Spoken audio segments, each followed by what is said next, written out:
ہم وہی کہیں گے جو ہمارا دین ہم کو بتاتا ہے.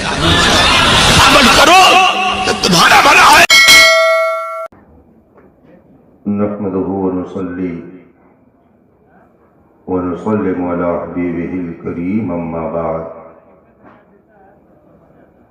أعوذ بالله من الشيطان الرجيم. بسم الله الرحمن الرحيم. ورفعنا لك ذكرك. صدق الله العظيم وصدق رسوله النبي الأمين الكريم ونحن على ذلك لمن الشاهدين والشاكرين والحمد لله رب العالمين. اسٹیج پر جلوہ فرما علماء کرام، طلبہ علوم نبوت، حاضرین باوقار، السلام علیکم ورحمۃ اللہ تعالی وبرکاتہ.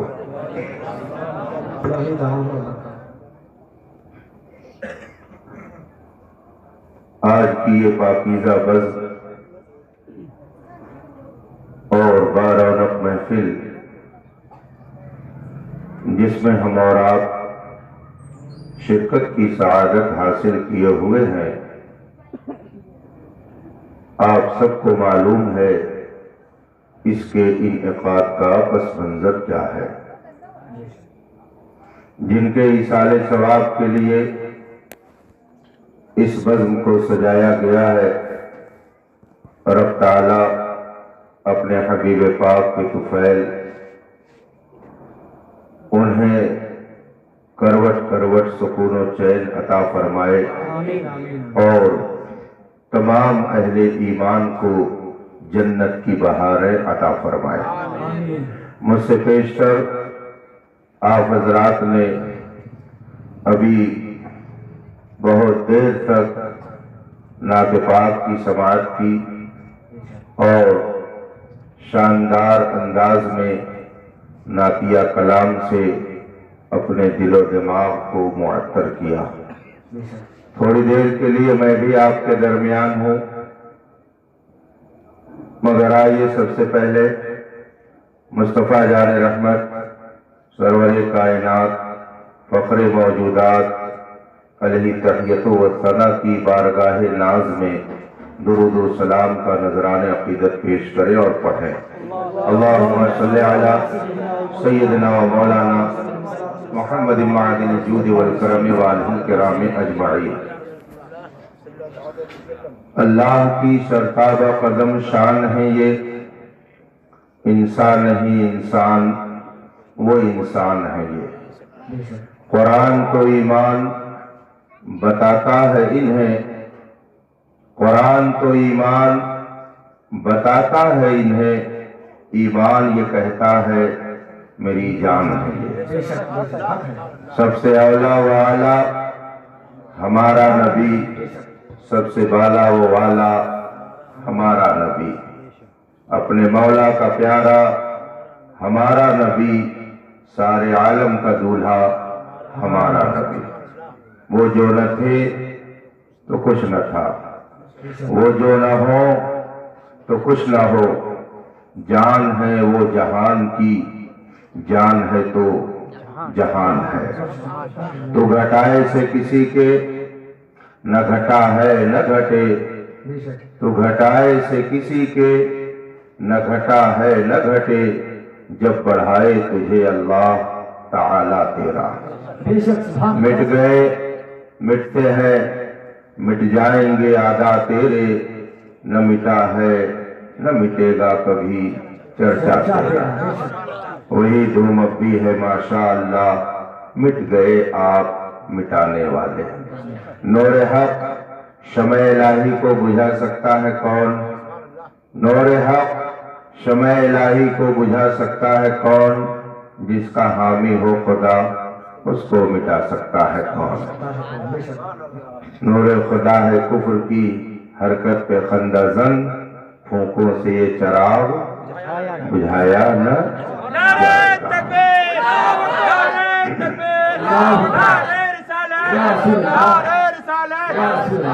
ہے قول محمد قول خدا، فرمان نہ بدلا جائے گا، بدلے گا زمانہ لاکھ مگر قرآن نہ بدلا جائے گا۔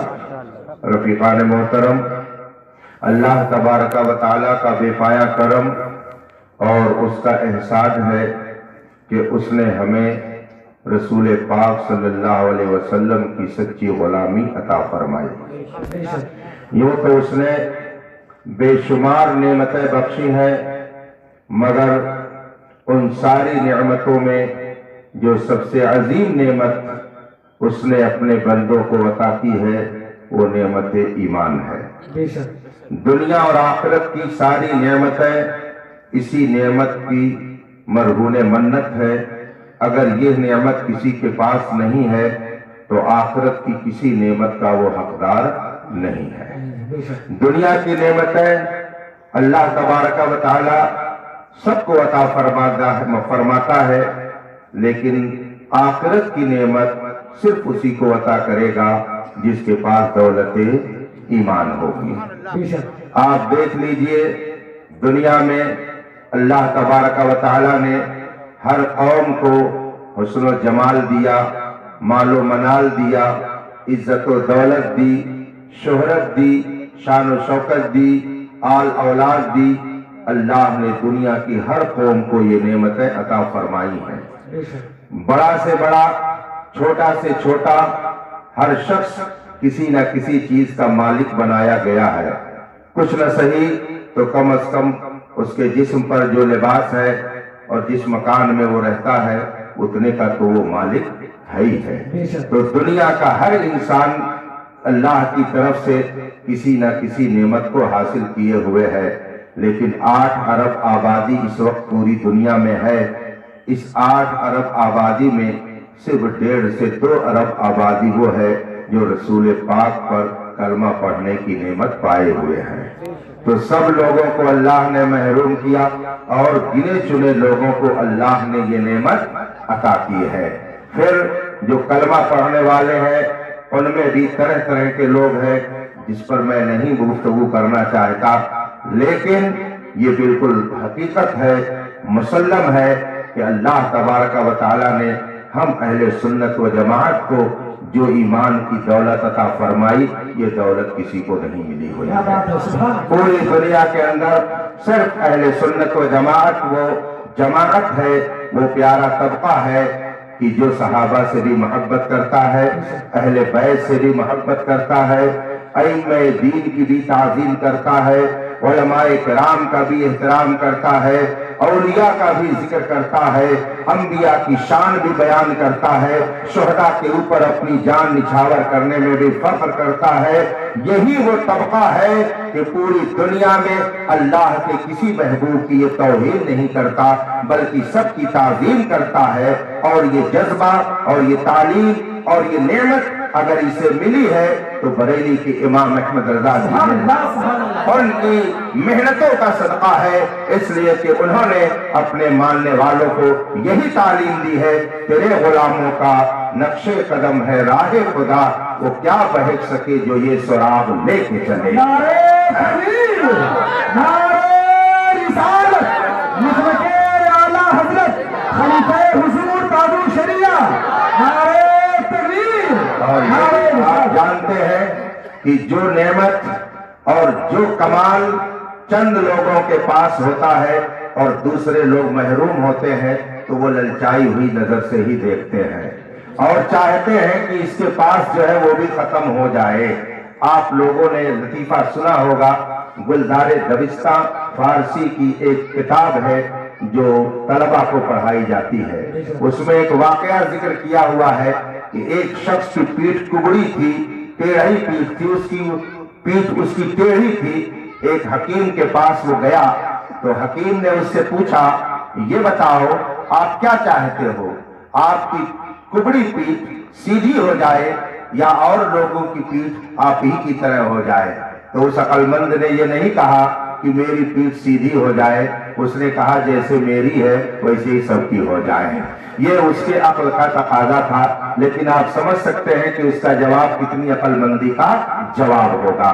حضور فقیہ ملت مفتی جلال الدین امجدی رحمت اللہ تعالی علیہ صاحب تصانیف کثیرہ، اللہ کے محبوب بندے نے ایک بار مجھ کو نصیحت کرتے ہوئے فرمایا، مولانا یاد رکھیے گا کوڑھی سے کوئی نہیں جلتا، حسن والے سے ہی لوگ جلتے ہیں۔ بڑی پیاری بات انہوں نے فرمائی کہ حسن والے سے ہی لوگ جلتے ہیں، کوڑھی سے کوئی نہیں جلتا۔ پھر انہوں نے فرمایا جس کے اندر حسن جتنا زیادہ ہوگا اس سے جلنے والے بھی اتنے ہی زیادہ ہوں گے۔ پھر انہوں نے ارشاد فرمایا کہ پوری کائنات میں اللہ نے سب سے زیادہ حسن میرے مصطفیٰ کو عطا فرمایا ہے، پوری کائنات میں اللہ نے سب سے زیادہ کمال میرے مصطفیٰ کو عطا فرمایا ہے، پوری کائنات میں اللہ نے سب سے زیادہ حسن و جمال کا پیکر مصطفیٰ جان رحمت کو بنایا ہے، تو جلنے والے بھی انہی کے سب سے زیادہ پائے جاتے ہیں۔ لیکن سب یہ کان کھول کر کے سن لے، مٹ گئے مٹتے ہیں مٹ جائیں گے دشمن تیرے، نہ مٹا ہے نہ مٹے گا کبھی تک جاتے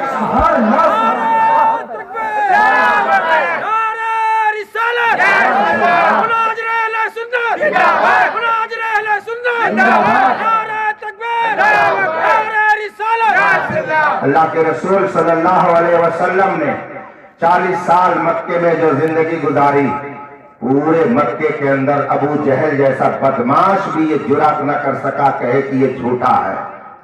پورے مکے کے اندر جتنے مخالفین اسلام تھے کسی کی یہ جرات نہیں ہوئی کہ وہ کہہ سکے کہ یہ بددیانت ہے۔ آپ کی دیانت داری مسلم، آپ کی صداقت مسلم، آپ کا امین ہونا مسلم، بڑے سے بڑے گرو گھنٹال وہاں موجود تھے، مگر کسی کی یہ جرات نہیں ہوئی کہ نبی کے کردار پر وہ انگلی اٹھا سکے اور انگشت نمائی کر سکے۔ آپ کی رحمت، آپ کی شفقت کا عالم یہ ہے کہ ایک بار صحابہ کرام نے عرض کی، یا رسول اللہ آپ کی دعا اللہ بہت جلدی قبول کرتا ہے، کیوں نہیں اپنے مخالفین پر آپ دعا کر دیتے ہیں، کیوں نہیں ان کو بددعا دے دیتے ہیں تاکہ یہ ہلاک و برباد ہو جائیں۔ رسول پاک صلی اللہ علیہ وسلم نے ارشاد فرمایا، میں لان تان کرنے والا بنا کر نہیں بھیجا گیا ہوں، اللہ نے مجھ کو کائنات کے لیے رحمت بنا کر کے بھیجا ہے۔ آپ کو یاد ہوگا مکے میں رسول پاک صلی اللہ علیہ وسلم نے 40 سالہ زندگی اس عجیب ڈھنگ سے گزاری ہے کہ ہر طرح سے آپ کو لوگوں نے آرام پہنچایا، ہر طرح سے آپ کو دیانت دار امانت دار تسلیم کیا، لیکن جب آپ نے کہا ایک خدا کی عبادت کرو تو مخالفت پر آمادہ ہو گئے۔ پتہ یہ چلا کہ جو شریف طبیعتیں ہوتی ہیں جب اپنی شرارت پر آمادہ ہوتی ہے تو حقانیت کا ان کے سامنے کوئی چراغ نہیں جلتا ہے، وہ ہر بات کو غلط ہی ماننے لگتے ہیں۔ وہی ابو جہل جو کل تک کہتا تھا ان سے بڑا کوئی سچا نہیں ہے، ان سے اچھا کوئی نہیں ہے، ان سے زیادہ دیانت دار کوئی نہیں ہے، جب ایک خدا کی انہوں نے تبلیغ فرمائی تو کہنے لگا ان سے برا کوئی نہیں ہے۔ نظریں بدل گئی تو نظارے بدل گئے۔ انسان اگر کبڑا ہوگا تو ظاہر سی بات ہے وہ سب کو کبڑا ہی دیکھنا پسند کرے گا۔ آپ نے دیکھا ہوگا کچھ ایسے لوگ ہوتے ہیں کہ جن کی آنکھوں سے ایک چیز ہوتی ہے مگر دو دکھائی دیتی ہے، جن کو بھینگا کہا جاتا ہے، کہ ہوتی ہے ایک چیز مگر انہیں دو دکھائی دیتی ہے۔ تو قصور اس چیز کا نہیں ہے بلکہ قصور اس دیکھنے والے کا ہے۔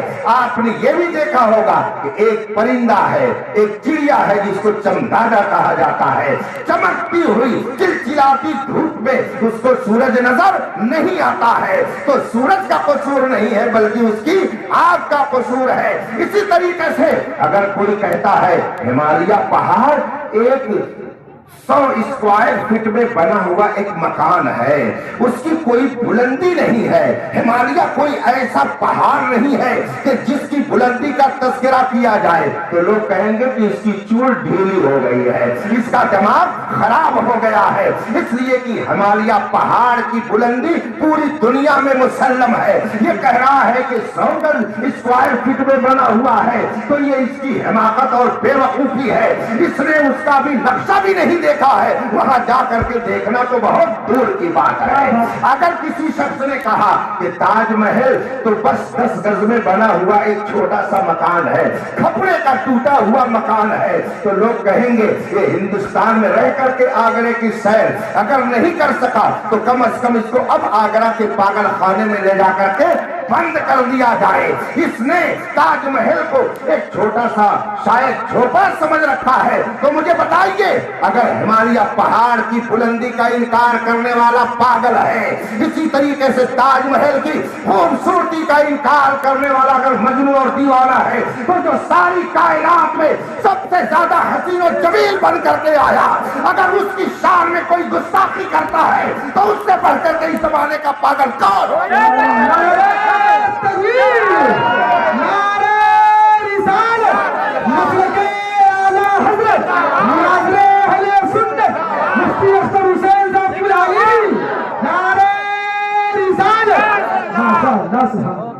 تو گھٹائے سے کسی کے نہ گھٹا ہے نہ گھٹے، جب بڑھائے تجھے اللہ تعالیٰ تیرا۔ میرے آقا صلی اللہ علیہ وسلم مکہ مکرمہ میں 40 سال رہنے کے بعد جب تبلیغ فرماتے ہیں تو مکے کے لوگ جانی دشمن بن جاتے ہیں، اور ان کی دشمنی اس حد تک بڑھ گئی کہ رسول پاک صلی اللہ علیہ وسلم کو اپنا پیارا وطن چھوڑ کر مدینہ جانا پڑا۔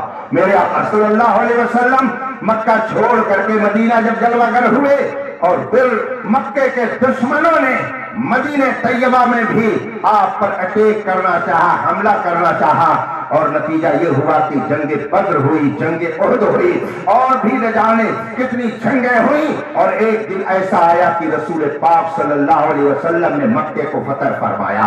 جب آپ فاتح کی حیثیت سے مکے میں داخل ہوتے ہیں، صحابہ ایک ایک کر کے سارے دشمنوں کو اپنی نگاہوں کے سامنے دیکھتے ہیں، ایک سے ایک بڑے بڑے گرو گھنٹال جنہوں نے مکے میں رسول پاک کو اذیت پہنچائی تھی، صحابہ کو تکلیف دی تھی، سب سامنے کھڑے ہیں، اور ادھر سے صحابہ نعرہ لگا رہے ہیں آج تو بدلہ لینے کا دن ہے، آج تو بدلہ لینے کا دن ہے۔ مگر قربان جائیے مصطفیٰ جان رحمت کی شفقت اور پیار پر، آپ فرماتے ہیں آج بدلے کا دن نہیں ہے، آج تو پیار کا جام پلانے کا دن ہے، آج رحمت کرنے کا دن ہے، آج شفقت کرنے کا دن ہے۔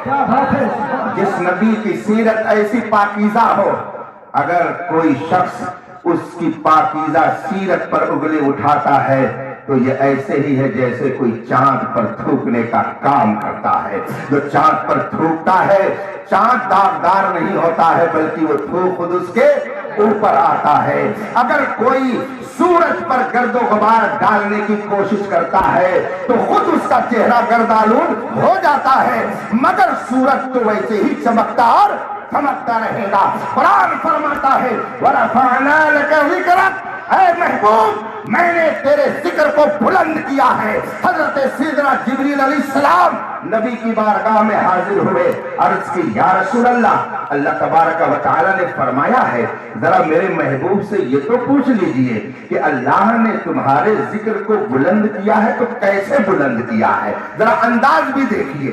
اللہ حضرت جبریل سے کہلوا رہا ہے جاؤ میرے محبوب سے پوچھو کہ جب میں نے قرآن میں فرما دیا کہ میں نے تیرا ذکر بلند کیا تو محبوب کیا آپ جانتے ہو کہ میں نے تمہارا ذکر کیسے بلند کیا؟ حضرت جبریل علیہ السلام نبی کی بارگاہ میں حاضر ہو کر عرض کرتے یا رسول اللہ، اللہ نے یہ پوچھا ہے کہ کیا محبوب آپ یہ جانتے ہیں کہ اللہ نے آپ کا ذکر کیسے بلند کیا؟ حضرت جبریل علیہ السلام نے جب یہ سوال کیا میرے آقا صلی اللہ علیہ وسلم نے ارشاد فرمایا اللہ خوب جانتا ہے، وہ بہتر جانتا ہے کہ کس طرح سے اس نے میرا ذکر بلند کیا۔ تو حضرت جبریل علیہ السلام نے رسول پاک سے ارشاد فرمایا کہ اللہ نے آپ کا ذکر یوں بلند کیا ہے کہ جب تک خدا کا ذکر ہوگا اے میرے محبوب اس وقت تک تمہارا بھی ذکر ہوگا، اور ہمارا ایمان ہے خدا کبھی فنا نہیں ہوگا تو ذکر مصطفیٰ بھی کبھی ختم نہیں ہوگا۔ کیا بات ہے، بات سمجھ میں آ رہی کہ نہیں آ رہی؟ عید کا موقع آ رہا، تھوڑی دیر اور برداشت کر لیجیے، جلدی جانے کا ارادہ ہے۔ عید کا موقع آ رہا ہے، عورتیں برا نہ مانیں گی، تمثیل کے لیے، تفہیم کے لیے ہے۔ عام طور سے ایسا ہوتا ہے کہ جب لوگ چاند دیکھتے ہیں تو بہت تیز شور مچاتے ہیں، چاند ہو گیا، چاند ہو گیا۔ خواتین بھی چاند دیکھنے کی کوشش کرتی ہیں، وہ بھی چاند دیکھتی ہیں، مگر خواتین کی ایک مخصوص عادت یہ ہوتی ہے کہ جب وہ کسی چیز کو غور سے دیکھنا چاہتی ہیں تو ایٹومیٹک ان کا ہاتھ ان کے منہ پر چلا ہی جاتا، بہت غور سے ایسے دیکھتی ہیں، تو ان کی عادت ہوتی ہے۔ ہماری اور آپ کی بھی کچھ عادتیں ہیں خاص، ان کی بھی عادتیں ہیں خاص۔ اتفاق سے چاند نکلا ہوا عید کا چاند نکلا ہوا تھا، محلے میں شور مچا، چاند نکل گیا ہے، چاند نکل گیا ہے۔ عورتیں مرد سب عید کا چاند دیکھنے کے لیے اپنی چھتوں پہ چڑھ گئے، عورتیں بھی دیکھنے لگی، مرد بھی دیکھنے لگے۔ اتفاق سے ایک عورت اپنے بچے کی گندگی صاف کر رہی تھی، مگر چاند دیکھنے کے شوق میں وہ بھول گئی کہ مجھے کیا کرنا چاہیے، اور اس نے بھی جا کر کے چاند دیکھنا شروع کر دیا، اور بہت غور سے اس نے چاند دیکھا۔ کچھ دیر کے بعد اسے چاند تو نظر آیا، لیکن اپنی عادت کے مطابق وہ اپنا ہاتھ اپنے منہ پر ایسے ہی رکھ کر کے دیکھ رہی تھی۔ دیکھنے کے بعد جب چاند اسے دکھا تو کہتی ہے چاند تو دکھ گیا، مگر اب کی مہینے کا چاند ذرا بدبودار ہے، اس میں کچھ بدبو آ رہی ہے۔ عورتوں نے اس سے کہا کیسی بات کرتی ہو، کیا چاند میں بدبو؟ کہا نہیں، چاند میں تو بدبو ہے، میں نے دیکھا تو چاند سے کچھ مجھے بو محسوس ہو رہی تھی، تو اب کی عید کا چاند تھوڑا بدبودار ہے۔ اتفاق سے کسی عورت نے اس کے ہاتھ کو دیکھ لیا، کہا ذرا ہاتھ تو لو تم دیکھے، کیسے کہہ رہی ہو کہ تم چاند بدبودار ہے؟ چنانچہ جب اس کا ہاتھ دیکھا، اس دوسری عورت نے کہا جلدی جا کر کے دھل لے، ارے چاند بدبودار نہیں ہے، تیری انگلی بدبودار ہے، چاند میں بدبو نہیں ہے، تیرے ہاتھ میں بدبو ہے۔ اے مصطفیٰ پر بھونکنے والے کتے، تو خود کمینہ سلیل ہے، تو خود جھوٹا مکار ہے۔ مصطفیٰ تو وہ ہے کہ رب کائنات نے ان کو ایسا عظیم بنایا کہ انسان ہی انسان، وہ انسان ہے۔